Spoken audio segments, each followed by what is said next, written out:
I don't want to take care of you. Fight this battle alone. When I told him there was 1 year to live, he glared at me coldly. From that day on, he ignored me and eventually moved out without a word. I had taken care of my mother-in-law for 10 years in his place, but he treated me as if none of that mattered. I was stunned. However, 6 months later, I received 1,000 voicemails from him. When I ignored them all, something unbelievable happened to him. It was finally time to settle the score for all the resentment that had built up. The memories of marrying Johnny, who was cheerful and sociable, seemed like a distant past now that I was 58. I had quit my longtime job as a pharmacist and spent 10 years from the age of 47 taking care of my mother-in-law, who lived with us. She gradually became unable to go to the bathroom by herself and needed care around the clock. My father-in-law always looked apologetic and was grateful for my help. Thank you so much. I don't know what we would have done without you, Cindy. I couldn't have managed alone. It's better to do it together than alone. Let's rely on the hospital staff, daycare, and helpers as much as we can. Of course, there were tough times, but I researched available support systems and worked together with my father-in-law. However, my husband said, Caregiving is the wife's job. And never helped from the beginning. In fact, he started coming home later and later from work. He didn't even help with raising our own children, so I guess he never intended to help with caregiving either. Johnny was sociable, but on the flip side, he was someone who prioritized socializing and drinking with colleagues over doing anything at home. My father-in-law and I repeatedly asked my husband to help take care of my mother-in-law, but he never listened. 2 years ago, my mother-in-law passed away peacefully. I was there with her in her final moments, and at the funeral, my father-in-law tearfully thanked me. With the long years of caregiving behind me, I finally had a moment to breathe. One evening, while having dinner with my father-in-law, Johnny suddenly said, I'm retiring at 60. I've turned down the offer for reemployment and plan to retire. Wait a minute, we can't pay off the mortgage with just your retirement money by 60. I'll go back to work, and we can manage together until it's paid off. I hurriedly tried to stop him, but he turned red with anger. What? You still want me to work like a horse? Treating me like an ATM? He shouted. I think there are job openings for pharmacists, and I'll start working right away. Okay? Don't be ridiculous. You've been able to relax as a housewife all this time. Using caregiving as an excuse. Acting all high and mighty. You can work alone and pay off the mortgage yourself. He yelled, banging on the table so hard that the dishes clattered and almost broke. How could you say that? I quit the job I love to take care of your mother, and you call that relaxing? Tears welled up in my eyes, and I bit my lip hard. If it weren't for Cindy, Mom wouldn't have had such a peaceful end. You did nothing, so how dare you say that? He raised his voice to defend me, but my husband ignored his words. Despite my repeated pleas for him to reconsider his retirement, he refused reemployment and quit his job. 3 months after his retirement, Johnny still hadn't told me about the company procedures or what happened to his retirement money. Desperate, I started scouring job listings to find new work. Then one day, I received a call from our regular hospital where I had a health checkup. It's important, so please come to the hospital as soon as possible. Hearing the seriousness in his voice, I hurried to the hospital alone. The doctor, who had always taken care of me, said, "It's a serious illness. There is not much time left." First caregiving, now illness. My world went dark.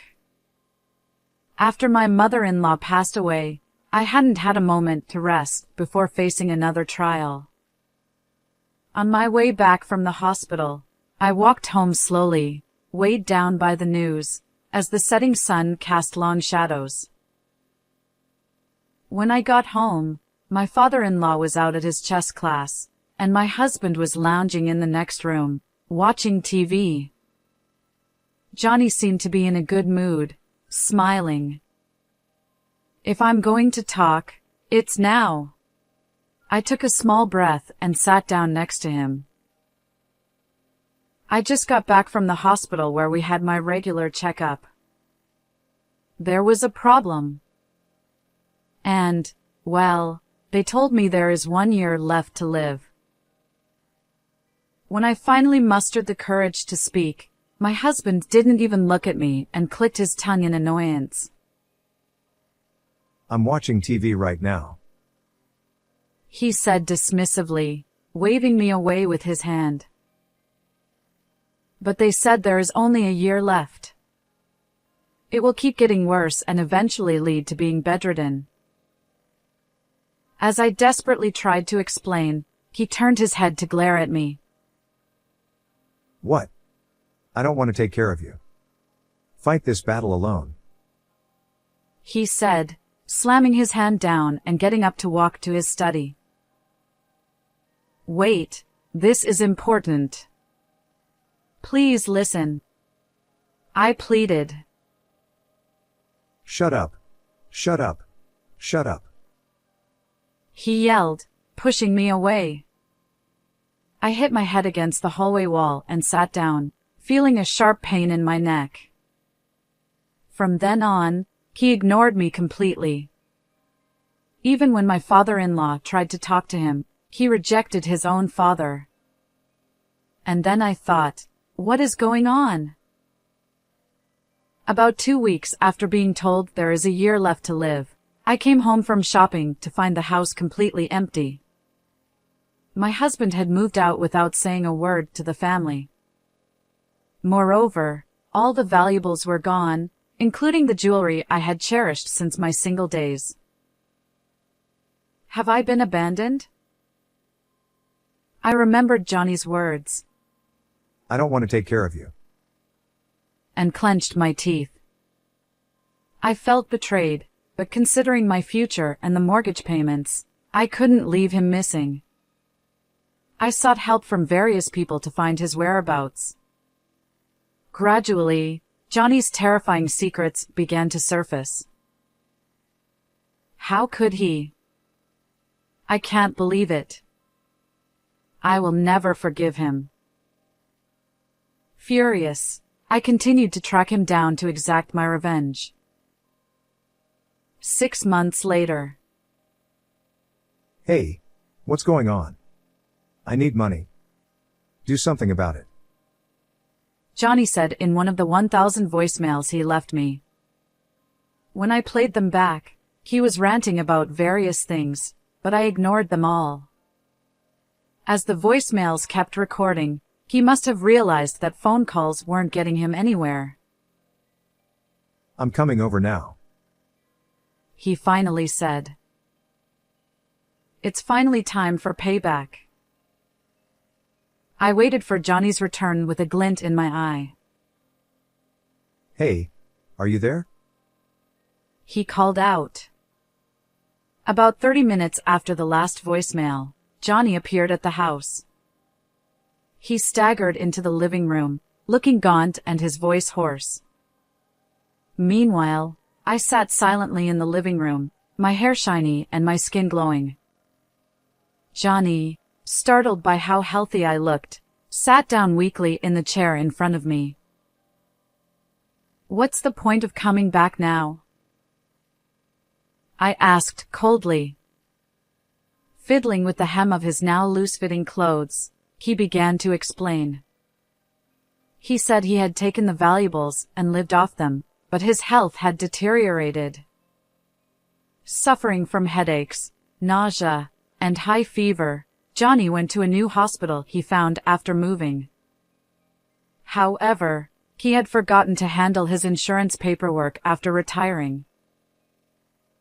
You always handled the chores, but you slacked off. Because of that, I had to pay all the medical expenses out of pocket. He complained. You retired without telling me anything about the procedures. How was I supposed to know you hadn't switched your insurance? I retorted with a sigh. I had already taken care of my own insurance when you retired. I had even asked if I should handle his insurance too, but Johnny had ignored me. Well, I thought I could manage with the $150,000 retirement money. At first, anyway. He said, his expression darkening and his shoulders slumping. As I listened, it became clear that he had felt confident with the large sum of money at hand and thought he could cover the medical expenses out of pocket for a while. However, at the new hospital, they had to redo all the tests from scratch, and the high medical bills quickly drained his money. He grumbled about it, but then he looked at me and tilted his head. By the way, I've been wondering since I got here, why do you look so healthy? Didn't they say you had a year left to live 6 months ago? Oh. Didn't the new doctor tell you anything? What? It seems there's a misunderstanding. The one with a limited time left due to illness is you. I'll never forget the look on his face at that moment.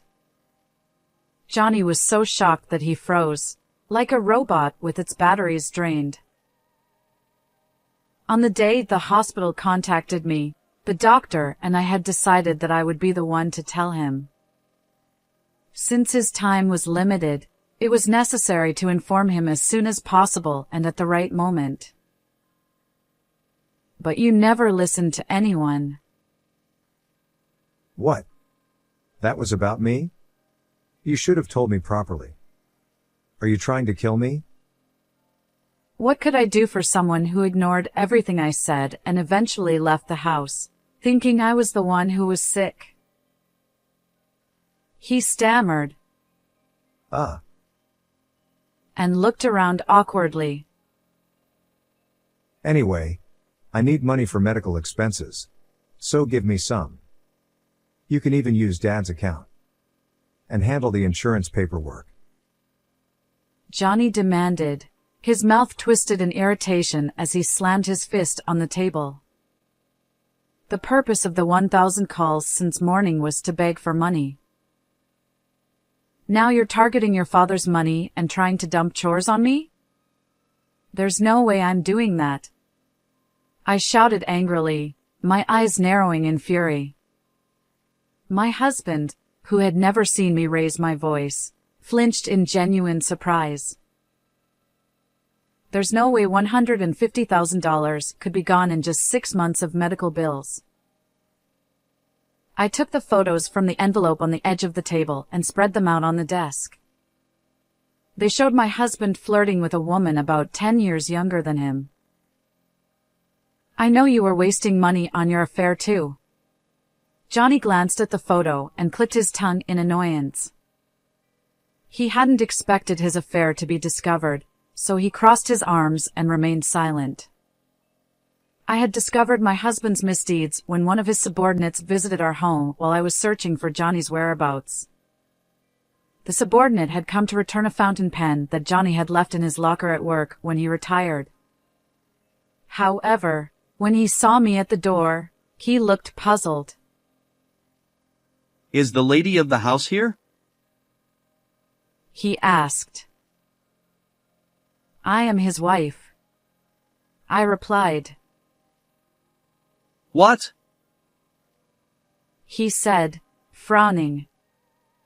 As I listened, I learned that my husband had been meeting a woman every day after work for the past 10 years, ever since the start of caring for his mother. Moreover, Johnny had been introducing this woman as his wife to everyone around him. The subordinate was shocked to find out that the person he thought was Johnny's wife was actually someone else. While I was busy taking care of your mother, you were out playing with another woman. You've got some nerve, I shouted, pointing to the building in the photo on the table. It turned out that my husband's new place after leaving home was his mistress's apartment. Even after hearing from his subordinate, I continued searching for his whereabouts. 3 days before Johnny returned, I finally pinpointed his location. When I saw Johnny and his mistress entering the apartment together, I was tempted to confront him immediately. However, I decided to gather photographic evidence of his affair for the divorce and alimony claims. The bitterness and humiliation I felt at that moment were heart-wrenching. It seems you've been living it up. Trips, expensive purchases, fine dining. It's not just medical bills. I pulled out the remaining photos and printed credit card statements from the envelope, revealing Johnny's actions one by one, like cornering a rat. Not only did you neglect your family, but you also repeatedly betrayed us. We're getting a divorce, and I'll be claiming alimony, I said, glaring at him with sharper eyes than his, and slammed the divorce papers on the table. Well, if you're willing to divorce me, that works out just fine. I can live happily with my new woman, Johnny said with a sneer, as if calling me a fool, and quickly signed the papers. At that moment, I snatched the papers and securely placed them back in the envelope. Then I shouted towards the door, "Dad, Johnny is going to live with his mistress." That won't be happening. The living room door creaked open, and my father-in-law, who had been absent until then, suddenly appeared. Dad, I've already signed the divorce papers, so it's too late now. Even seeing his father's face, my husband smirked confidently. In fact, my father-in-law had been helping me all along to find my husband's whereabouts and investigate his affair. When I heard you were coming back, I went to see the woman you were with. I just got back after having a long talk with her. As my father-in-law spoke with a smile, Johnny's face turned pale. And? How did it go with the woman? I asked. I told her that straying from the right path wouldn't go unpunished and that we would be demanding alimony. She must have been quite shocked, I said, smiling confidently. My husband was the only one sweating and swallowing nervously. She was crying, begging for mercy, and said she would cut ties with Johnny immediately. What? Johnny, who had been silent until then, suddenly shouted. He probably never thought he would be the one abandoned. I sighed and looked at my husband with a gaze that said he was hopeless. Dad, he doesn't seem to believe it. My father-in-law took out his smartphone and started dialing. After a few rings, a woman's voice came through the speaker. Sophia. My husband immediately called out her name, but the woman on the other end started yelling furiously. You said you wouldn't cause any trouble, but because of you, I have to pay $30,000 in alimony. She complained bitterly. Choosing Johnny was a mistake for both of us. But a crime is a crime. You'll have to pay the alimony in full, I said to the mistress in a stern, angry voice. My intensity silenced her. Let's discuss the rest through our lawyers, I added, and my father-in-law quietly ended the call.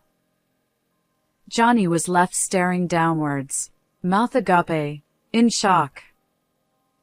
My father-in-law and I exchanged glances and shrugged. Now, listen, family is the most important thing, right? We shouldn't be falling apart. My husband, cornered, suddenly stood up from his chair, half crying, and begged for reconciliation.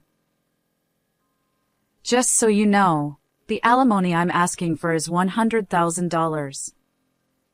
That includes the value of the jewelry you stole from me. 10 years of infidelity really adds up, I said, spreading my fingers to show 10 and pushing Johnny away as he tried to come closer. He fell back clumsily, landing on his rear, and looked to his father for help. Don't count on me. I'm cutting ties with you. All my inheritance will go to Cindy. What? Hey, tell Dad something. He pleaded, now turning to me after being dismissed by his father. But I just glared at him with icy eyes, saying nothing.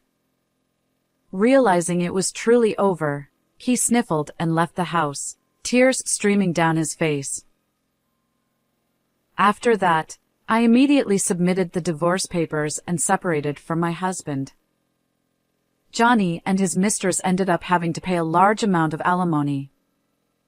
The two of them didn't support each other and eventually broke up. From what I've heard, they both took out loans from shady places to pay me and are now being chased by debt collectors. 10 years wasted, leaving them with nothing but debt. What a miserable life! I am deeply grateful to my father-in-law, who always helped me during difficult times. I have returned to my job as a pharmacist. It's been enjoyable to work again, and spending time freely outside is refreshing.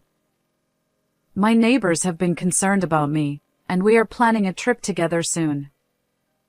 Friends are truly invaluable. For now, I will enjoy my time. How did you like this story? Please don't forget to subscribe to my channel. See you in the next video.